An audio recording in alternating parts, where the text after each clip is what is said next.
사자성어 하나에 깃든 수천 년의 지혜, 깊이 있게 만나보세요. 그 대장정의 시작 7편의 이야기 10개를 지금 공개합니다. 1장 춘몽. 한바탕의 봄날 꿈이라는 뜻입니다. 1장 춘몽. 이 성어는 당나라 전기 소설인 심기재의 침중기에 등장하는 노생의 고사에서 연원합니다. 어느 봄날 한 단의 주막에서 가난한 선비 노생이 도사 여웅을 만나 자신의 빈처남을 한탄했습니다. 여웅이 건넨 도자기 베개를 베고 잠든 노생은 꿈속에서 명문가의 딸과 혼인하고 과거에 장원급제하여 재상의 자리에까지 오르며 50년 동안 온갖 부귀영화와 권력을 누렸습니다.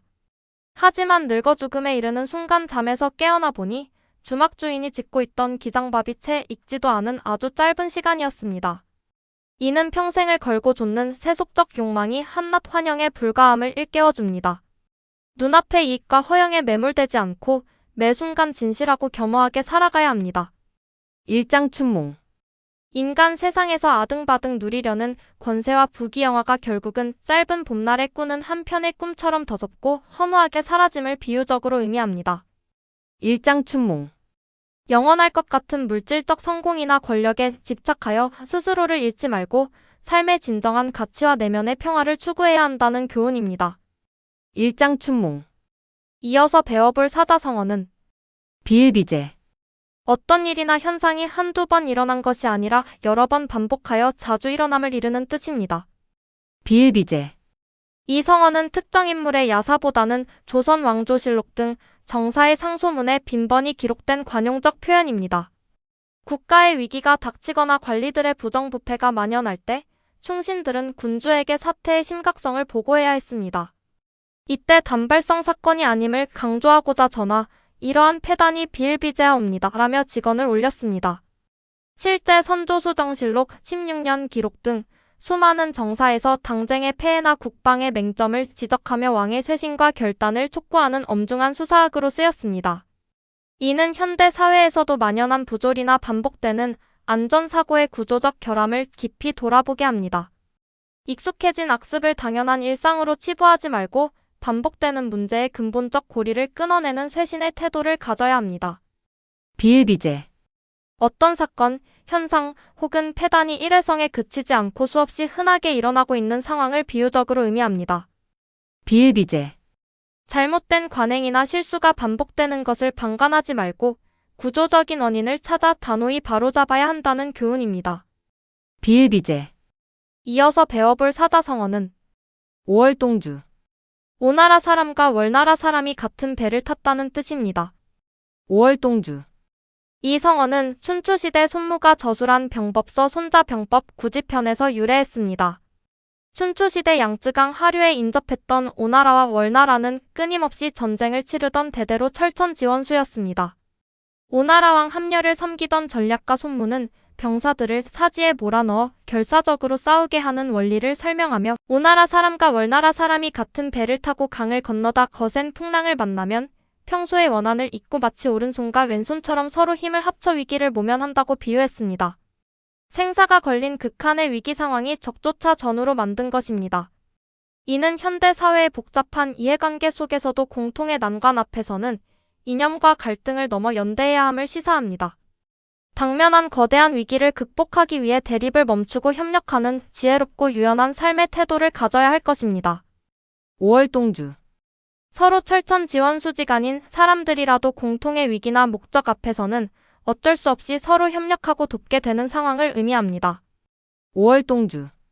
공동에 닥친 위기 앞에서는 개인적인 감정이나 과거의 묵은 원한을 내려놓고 대승적인 차원에서 화합해야 한다는 교훈입니다. 오월동주. 이어서 배워볼 사자성어는 풍전등화. 바람 앞에 등불이라는 뜻입니다. 풍전등화. 이 성어는 당나라 도세가 편찬한 불교 백과사전 법원주림 등에서 유래했습니다. 불교 경전에서는 인간의 육신과 생명이 영원하지 않고 덧없음을 깨닫는 것을 중시했습니다.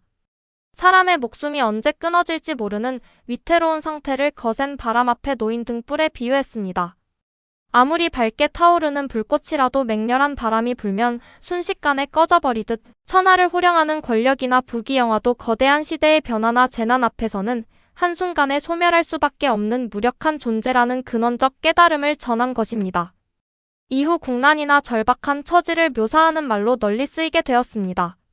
이는 현대 사회의 급변하는 환경 속에서 예기치 못한 위기에 직면한 인간과 조직의 취약성을 경고합니다. 불안정한 현실을 냉철히 인식하고 철저한 대비를 통해 스스로 흔들리지 않는 굳건한 태도를 길러야 합니다. 풍전등화.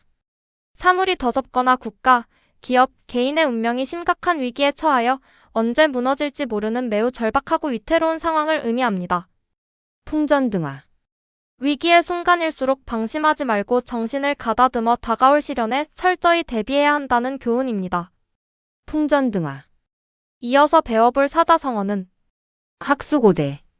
학의 목처럼 목을 길게 빼고 간절히 기다린다는 뜻입니다. 학수고대.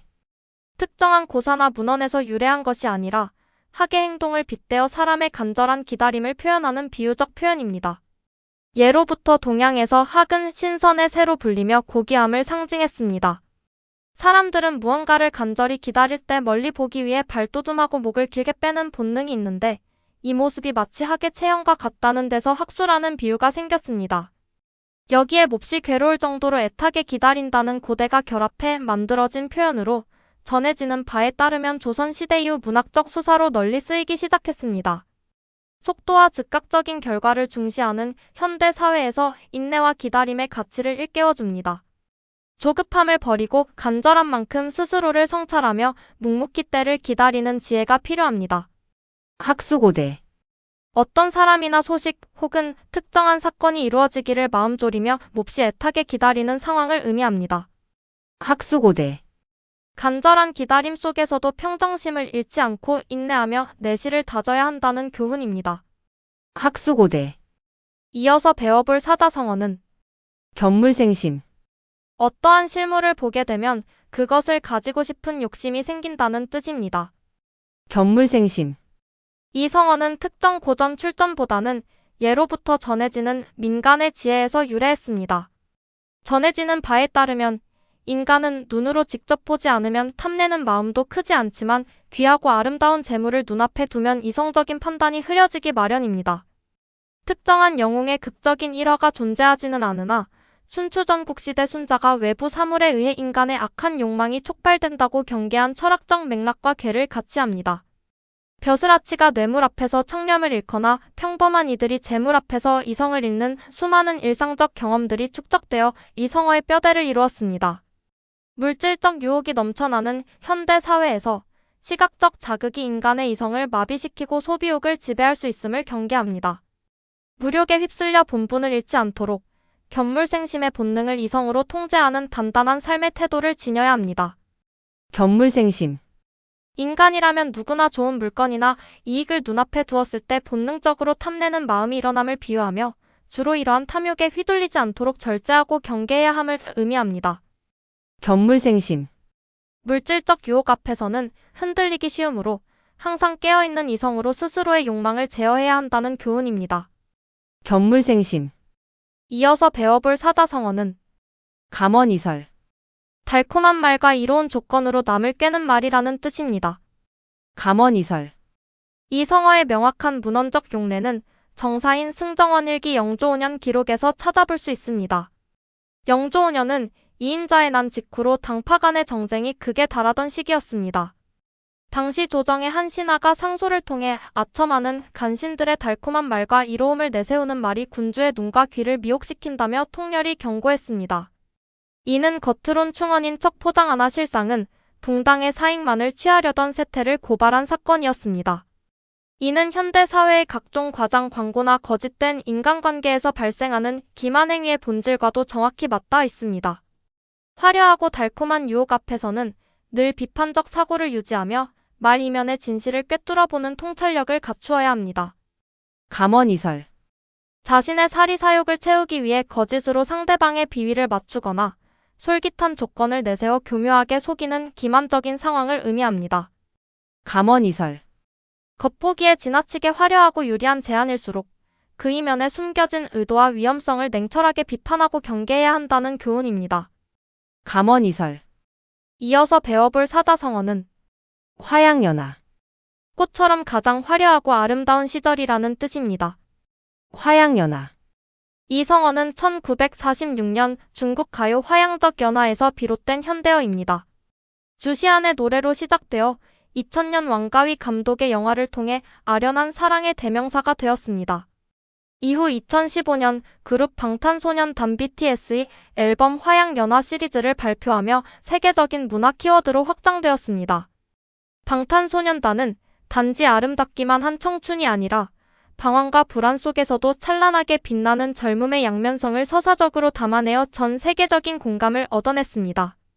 이는 현대인들에게 불안과 성장이 공존하는 삶의 모든 찰나가 곧 인생의 황금기임을 시사합니다. 찬란했던 과거에 얽매이기보다 기쁨과 슬픔마저 껴안으며 오늘이라는 눈부신 꽃을 피워내야 합니다. 화양연화. 주로 젊고 눈부신 청춘의 시기나 인생의 황금기를 비유하며 누구의 삶에나 존재하는 찬란하고 애틋한 기억을 의미합니다.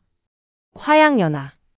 지나간 아름다움에 얽매이기보다 매 순간을 긍정하고 지금 이 순간을 소중히 여겨야 한다는 교훈입니다. 화양연화. 이어서 배워볼 사자성어는 박학다식. 학문이 넓고 아는 것이 많다는 뜻입니다. 박학다식. 이 성어는 논어 등 고전에서 군자의 지적 덕목을 강조한 데서 비롯되었습니다. 춘추시대의 혼란 속에서 공자는 제자들에게 알매 확장을 역설했습니다. 옹야편에서 널리 학문을 배우고 예로써 단속하라며 박학을 강조했고 양화편에서는 새와 짐승, 풀과 나무의 이름을 많이 알게 된다며 다식의 실용적 가치를 가르쳤습니다. 이후 진서 등 정사에서 지식이 깊고 식견이 넓은 당대의 학자나 관리를 찬송할 때 이 두 개념을 결합하여 쓰면서 널리 정착되었습니다. 넘쳐나는 정보 속에서 파편화된 지식이 아닌 통섭적이고 깊이 있는 알매 가치를 일깨워줍니다. 지적 편협함을 경계하고 평생학습의 태도로 세상을 통찰하는 참된 지성인으로 거듭나야 하겠습니다. 박학다식. 특정 분야에 국한되지 않고 다방면으로 학식과 경험을 쌓아 식견이 깊고 풍부한 상태를 의미합니다. 박학다식. 끊임없는 배움과 탐구를 통해 세상을 바라보는 넓은 시야와 지혜를 갖추어야 한다는 교훈입니다. 박학다식. 이어서 배워볼 사자성어는 결자해지. 자기가 묶은 매듭은 자기가 풀어야 한다는 뜻입니다. 결자해지. 이 성어는 조선 후기 학자 홍만종의 문헌순호지에 처음 기록되었습니다. 결자해지 기시창지자 필당자책야라는 원문에서 비롯되었습니다. 이는 맺은 자가 그것을 풀어야 하니 처음 주창한 자가 반드시 스스로 책임져야 한다는 뜻입니다. 특정 영웅의 서사나 춘추 전국의 역사적 사건에서 탄생한 것이 아니라 한민족 민중 사이에서 오랫동안 구전되던 속담이 한문으로 정착된 사례입니다. 이를 벌인 자가 전후 사정을 가장 잘 알기에 수습도 가장 완벽히 할 수 있다는 현실적 논리를 서사적으로 담고 있습니다. 이 고사는 권리나 이익을 취하기에 앞서 자신의 행동에 대한 무한한 책임감이 선행되어야 함을 일깨워줍니다.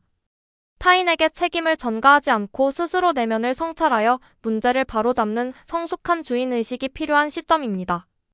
결자해지. 어떤 일을 처음 시작하거나 문제를 일으킨 사람이 그에 따른 결과와 수습에 대한 책임도 마땅히 직접 져야 함을 비유적으로 의미합니다. 결자해지. 자신의 말과 행동, 그리고 선택의 결과에 대해 끝까지 책임을 지는 성숙한 주인의식을 가져야 한다는 교훈입니다. 결자해지. 오늘도 고생 많으셨습니다. 다음 영상에서 뵙겠습니다.